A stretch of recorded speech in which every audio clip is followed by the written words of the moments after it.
Okay, Daniel. Simple question. Are you ready? Yeah, go ahead.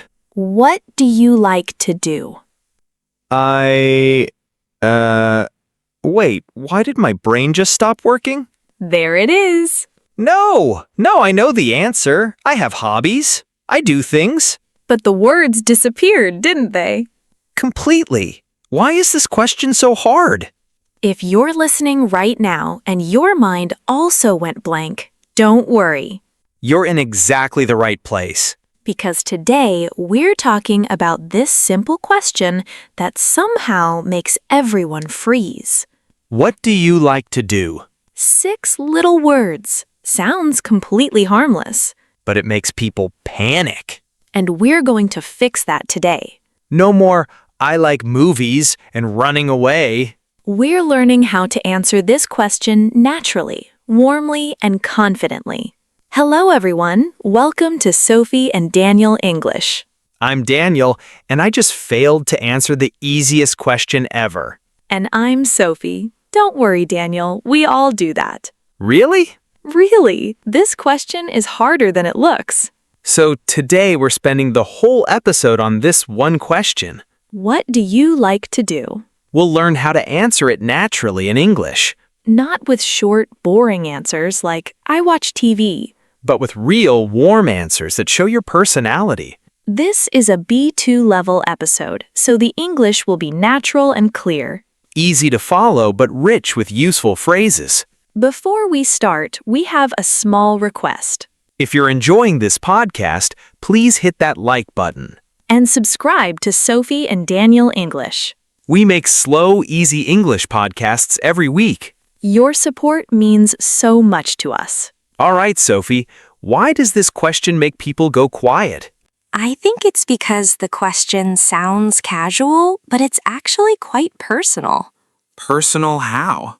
When someone asks, "What do you like to do?" they're not just asking about activities. What are they asking? They're quietly asking, "What kind of person are you?" Oh, like a personality test. Exactly. Are you creative, social, adventurous, quiet?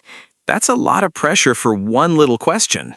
It is. So people give the safest answer possible. Like, I like watching movies. Or the classic, nothing much. Nothing much is where conversations go to die. It really is. But I understand why people do it. Why? Some people feel shy talking about themselves. They think, is this interesting? Will they care? And some people have a lot of modesty. Modesty? What does that mean? Modesty means not wanting to draw too much attention to yourself. Oh, so you don't want to sound like you're showing off? Exactly. A modest person doesn't like to sound proud or boastful. Even when they're good at something. Yes, like someone might bake beautiful cakes and say, "Oh, it's nothing really." While the cake is sitting there looking amazing. Modesty is lovely, but sometimes it makes our answers too small. So what should we do instead? First, we need to understand something important. What's that? Not everything we do in free time is something we truly enjoy. Wait, what do you mean? Sometimes we're just going through the motions. Going through the motions? Yes, it means doing something without real feeling or attention. Oh, like when I scroll on my phone for an hour? Exactly. Your body is doing something, but your heart isn't really there. I feel called out right now. We all do it, but that's a habit, not a hobby. What's the difference? A real hobby gives you something back. Energy, joy, peace. And a habit just fills time. Yes, like watching videos you didn't even choose. The phone chooses them for me. And after 30 minutes, you feel empty. Not refreshed, just like time passed. Exactly. So when we answer, "What do you like to do?" we should think about what makes us feel better afterwards.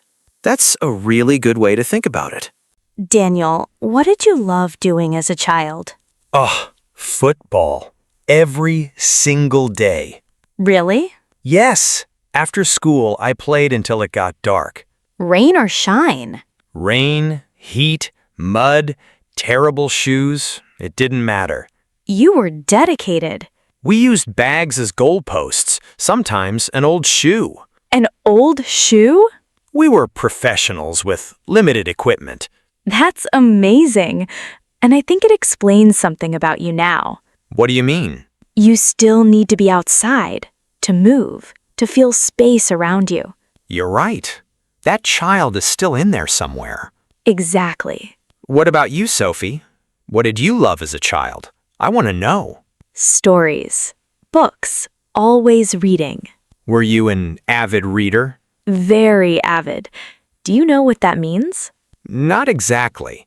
Avid means very eager and enthusiastic about something. So you really loved reading. Yes, I read under the blanket with a torch after bedtime. You were breaking the rules. A tiny rebel, but I think stories still shape who I am. How? I love conversations, podcasts, films, hearing how people see the world. It all started with those books. Exactly. And this is important for everyone listening. What is? If you don't know what you enjoy now, look back. Look back at childhood? Yes.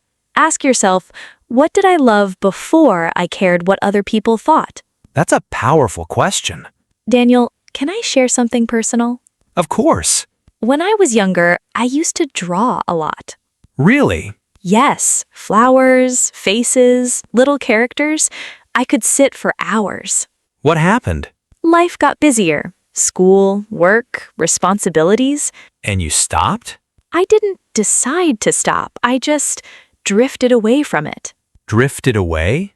Yes, it means you slowly lose connection with something over time. Not suddenly, just quietly. Exactly. Like a boat moving away from shore without anyone steering it. I think many people have that. They do. A sport they loved, a craft, a place they used to go.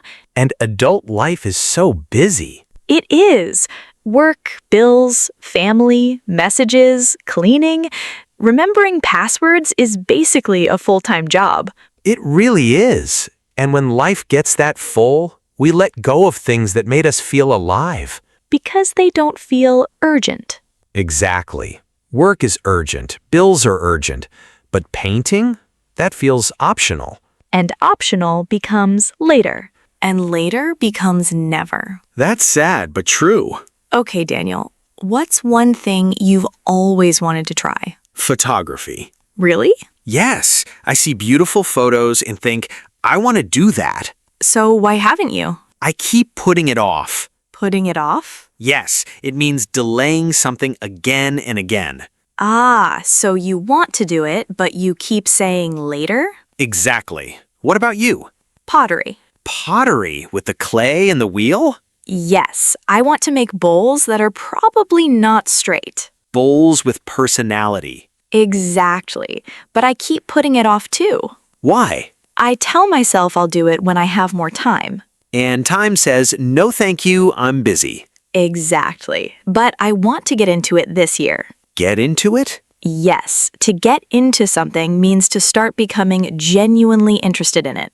And doing it more seriously. Yes, not just thinking about it, actually doing it. I think learning something new as an adult is brave. Why? Because you have to be bad at something again. That's true. We like control. We like knowing what we're doing. And a new hobby says, hello, you're a beginner again. And our ego says, I don't like this. But there's something beautiful about doing something just because it lights you up. Lights you up? Yes, when something lights you up, it gives you energy and excitement. You can see it in someone's face. Exactly. Their eyes look more alive. Like you just now talking about photography. Really? Yes, your voice turned into sunshine. That's very dramatic, Sophie. But it's true. Okay, let's make this practical. Yes. How do we actually answer this question? Think of it as a simple structure. What structure? Activity, then reason, then one small detail. Can you give an example? Sure. Instead of, I like reading, you say, What? I love reading mystery stories because I enjoy trying to figure out what happens before the end. Oh, that's so much better. See? Same hobby, but now it feels like a person said it. Less robot. Much less robot. What about you? How would you answer? I go for evening walks because it helps me decompress after a long day. Perfect. And decompress is such a useful word. What does it mean? To decompress means to slowly release stress after a busy time. Like your mind finally gets to breathe again. Exactly. And there are other phrases that make your English sound natural. Like what?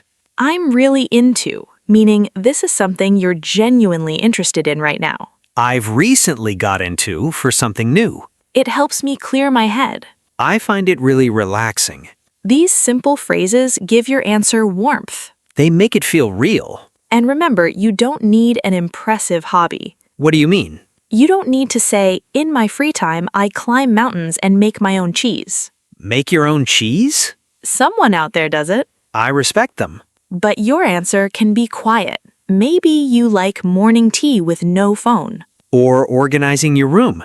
Or old comedy shows that make you laugh. If it's honest, it's interesting. Exactly. Good conversation is about sounding real, not impressive. Okay, everyone, let's review what we learned today. We talked about why "what do you like to do" is such a hard question. We learned the word modesty for not wanting to show off. And going through the motions for doing things without real feeling. We learned drift away for slowly losing connection with something. And avid for being very enthusiastic about a hobby. We learned put something off for delaying things again and again. And get into something for becoming interested in a new activity. We also learned light someone up for giving energy and excitement. And decompress for releasing stress. This week, think about what you've drifted away from. Maybe your old hobby is waiting for you. And next time someone asks, "What do you like to do?" don't panic. Use the structure activity, reason, small detail. And tell us in the comments, what do you like to do? Try using one phrase from today. I'm really into, or it helps me decompress. We genuinely love reading your comments. Thank you so much for listening to Sophie and Daniel English. If this episode helped you, please like and subscribe. We make new episodes every week. Take care of your English. And take care of yourself. See you next time. Bye. Bye, everyone.